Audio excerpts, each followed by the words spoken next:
I received a phone call from our burn director, and she said, "Michelle, we have a special case, and we have a young man. He's 22 years old. He's been here for about a year." And she said, "I'm afraid if we don't do something, he's going to die."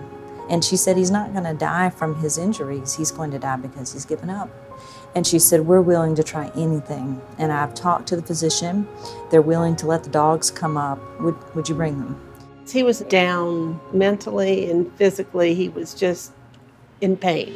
I think he had such a long road ahead of him to get better. Jalen was in such a bad place when we started, and he had been here for so long. There wasn't a lot of things at that point in time that would cheer me up, just because it's been maybe 7+ months before I've even gotten out the bed to try to walk. And then I just remember one day they came in and they were saying like, "Hey, we have therapy dogs on the floor if you want them to come in." So we did. We took Peaches and Honeydew up to visit.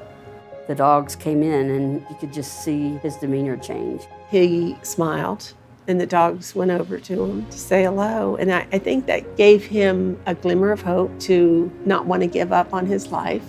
After our first visit, Jalen's nurse said, "This is the first time we've seen him smile in months, and will you please come back?" And what we began to notice was that Jalen was having a connection with the animals that he had stopped having with people.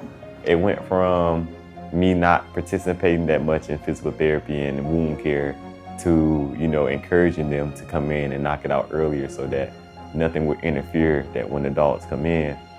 He just made it work. Some people would have given up. I feel lucky to have known him, to have met him here, and to see his progress.